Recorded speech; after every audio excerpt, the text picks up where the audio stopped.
Hi everyone, it's Kathy Drew and welcome to Gina's Friday Features. Today I wanted to show you presser foot number 55, the leather roller foot. This foot really gets ignored. People look at it and they can't imagine what they can do with it. But it was originally designed to be used in the factories for making gloves, and it was the roller itself, I'm stuttering this morning, the roller itself has little perforations on it, and it works in connection with your feed dogs to feed thicker fabrics like leather or anything that has any bulk to it and give you some precision. But what it really allows you to do is sew tight curves. So they used it a lot for making gloves where they had to sew around those tiny little fingers on the gloves, and this presser foot gave them the benefits that they needed to be able to do that precisely and beautifully. Now the big round wheel, as you can see, I hope it turns and moves your fabric.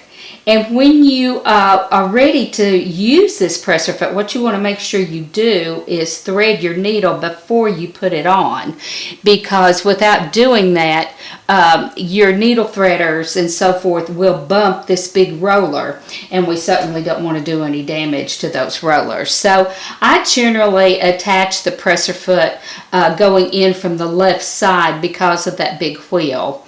And so I'm just going to slip it on. It slips on just like any of your other Bernina presser feet. And I'll just start out using a straight stitch. There's really only one or two things that you have to remember about this presser foot. One, of course, is don't use your needle threader when it's on. And the other is to make sure that you move your needle position from center all the way to the left, as close to the roller as you can possibly get it. Most of the stability on the fabric and the compression of the fabric happens by that wheel, so we certainly want the needle to be as close to it as we can get it. You can actually, because the feed dogs are up and in operation, you can actually set a stitch length at whatever you need for the project you're working on or for the look you're trying to achieve. So I thought I would just show you how beautifully you can sew close to the edge of a piece of fabric. And this is like 2 thicknesses of felt. I wanted to get a little bit of bulk on there for you. I'm using my presser foot button, lowering button, to lower and raise my presser foot so I can fine tune my positioning. And I'm just going to show you how very close to the edge I am able to stitch with this presser foot on any piece of fabric. I've used this on very lightweight fabrics, medium weight fabrics, and it's just a beautiful foot to work with. Let me go down through here pretty quick and see how, take it out and so that you all can see what I've done. And you can see how beautifully it held that fabric and allowed me to stitch close to the edge. But I think one of the things in the classes that I've taught that people really have a lot of fun doing is when they realize how they can manipulate their fabric with this presser foot and make all sorts of shapes with this foot only by spinning or rotating. This foot is so much fun to work with. And once people see what they can do, their mind starts thinking, ooh, what about quilting? I can't do free motion quilting. I can't make those weird shapes. I can't outline quilt or do any of that. And so your mind begins to work on some of the things that you can do with the foot. It's just really a fabulous foot to work on different types of projects with. And I'm going to show you some additional things you can do with this presser foot. You can see I go pretty fast. Now I've been working on some Christmas projects, and I thought I would show you the little Santa that, you know, I digitized. These are some of my stitch outs, and I wasn't real happy with them, but I hated to throw them away, so I thought I'd put them in some little something. Surely I can find a use for it at Christmas time. But I'm going to outline quilt around this Santa with a leather roller foot. I'll just take a couple of stitches forward. And if you can use your reverse button with this presser foot. And get myself ready, and we're going to outline quilt around Mr. Santa here. Let me get that thread out of the way. And it just makes it very easy for you to turn your fabric. You can stop and pivot. Now, of course, if this was a really large quilt, you would have to be sure and manipulate that fabric, get it rolled up as tight as you can to where you can actually do some of the spinning with this. But this is perfect for some of your smaller projects, your wall hangings. I've done a lap size quilt, and you can always do the borders. The borders are fabulous because you're working close to the edge, and you can do some really cool shapes on your borders. So that's how easy you can do some outline quilting. I won't make you wait with me to go all the way around Mr. Santa. But check out how cool we can stitch in the ditch. You know, you don't have to be changing your presser feet all the time.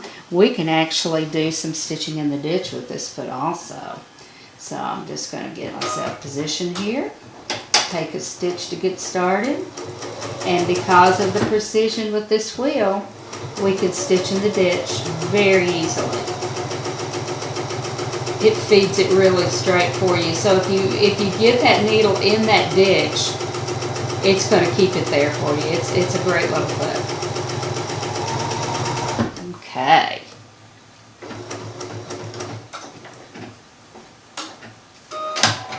And we're going to do some applique.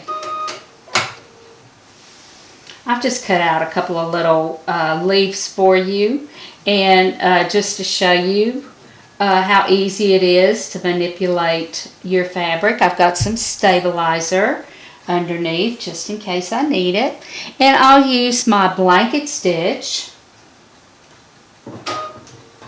and if you hate to applique because of all the pivoting that you have to do to go around those curves and points and corners, you might want to try your leather roller foot number 55 because you can see it's doing a beautiful job. Bernina has so many presser feet that work for different people. Not everybody's the same, and what we all have issues with or need help with, there are all different kinds of presser feet that Bernina has that's going to work well for any project you're working on. Let's see if I can make it down here to this point. And I usually put my needle down on that point and try to take a stitch over and then continue on. That looks pretty good. I'm not bad with that. Now, I have to admit, I haven't used it as much for applique, but that sure is a time saver, not having to do all that pivoting. If you have bulky trims that you want to put on, and there again, I certainly wouldn't be using a black thread to do it. One thing that I did with this trim, if you were just going to attach it as an embellishment, I did use the Fons & Porter glue stick. I really like this glue stick. I think you can get it in different brands as well. You can see I like it. I've used it a lot. But I like it because it's not a large glue stick. It's smaller, so it works well. So I put some of this on the back of this trim so that I could shape it down my fabric.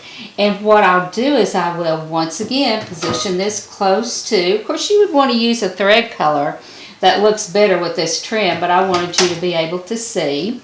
And I think I'll go back to my straight stitch. I think that might be the better stitch to use for this. And let's stitch it down.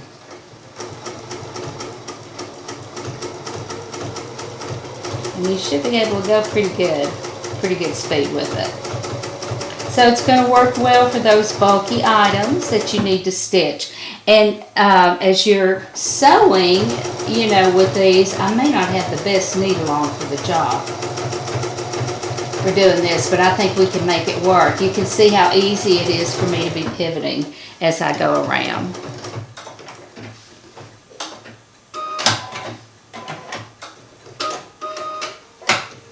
I noticed that trim was lifting a little, so I think I'll put the roller on top of the trim this time. And I bet that's going to work. Yes, that's much, much better. Just putting the roller, it's going to feed it through as well. The needle was trying to pick up that edge by sewing close to it from that side. So I'm just going to put the entire roller on that trim, and that worked much, much better. So you can attach your bulky trims with this foot as well. And being able to do all those curves and everything really with that foot is wonderful. Now this is a trim that I've used on some pillows, and I put on a finished edge, so you can see this is folded, and you can just lay it on top of your edge, and you can use, let's maybe use a different stitch so that you can see. Maybe we'll use stitch number 4 and add a little bit of length to it, and we can actually attach, maybe I'll go this way and let the foot actually hold those ruffles out of my way. Get my thread in the right place.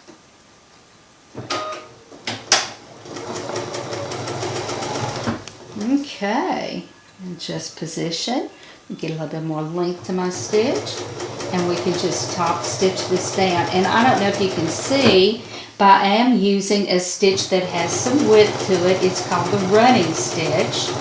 So it's moving left to right. The edges are curved on this stitch, and it enables me, look how bulky this is, and this foot is, it is just not a problem for this presser foot.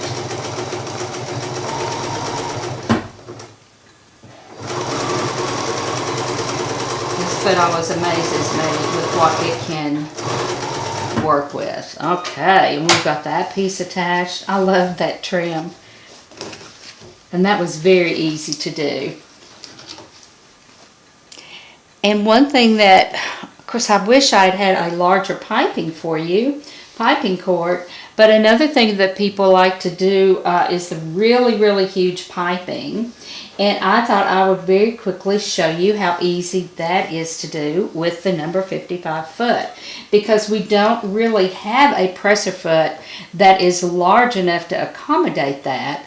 And if you're shaping this in curves, it works so much better with this presser foot than a straight-edged zipper foot. So let's see how this does. I don't want to stitch really close to the piping when I'm wrapping the fabric around it. I'll save that for when I'm putting it into my project.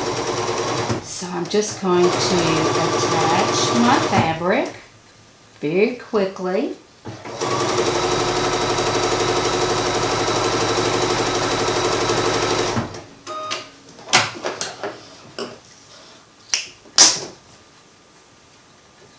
And let's attach it to our first piece of fabric. And I would definitely grade my seams. This is wool that I'm working on. And so I would grade my seams on this so they wouldn't be too bulky. And I'm not going to try to stitch extremely close to the piping on this step either, because we're going to add that final layer of fabric, and we want to be able to hide our stitching.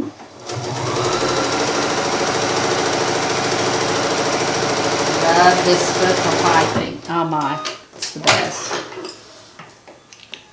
Alright, and here's my next layer of fabric. And I'm going to turn this over so that I can see my last stitching line. And this is where I'm going to sew closer to the piping. And being able to see that last line of stitching, I know that I want my needle to be to the right of that in order to be able to sew as close to that piping cord as I can get. And that hides all those previous lines of stitching so that when you turn it right side out, it's not visible to the eye. Are you ready? Let's take a look. Oh my, isn't that pretty? That is such a bulky thing to do. But this foot can just make it so much easier for you. I use it all the time for the bulky piping. And then I usually come in and I grade my seam allowances. I cut them off at different lengths so it's just not a really big thickness throughout. And that makes a difference in what your seam allowance looks like on your finished project, to just make them all of it different lengths, and it will press down a lot flatter. Well, I hope you enjoyed that. That was a very quick little video this morning. The leather roller foot, like I said, presser foot number 55. It's one of those feet that people tend to ignore, and it can be very beneficial with a lot of things that you're working with. Those are just a few of the things that I could remember to show you. I hope you'll give it a try. We do have them in the shop. You can call Gina's Bernina Sewing Center at 865-966-5941, or you can go to Gina's website, ginasbernina.com, and you can also email us, info@ginasbernina. All right, it was great. I enjoyed being with you just for a little time today. Check back next Friday. We'll have something different to show. Thanks so much, ladies. Happy Thanksgiving. Bye-bye.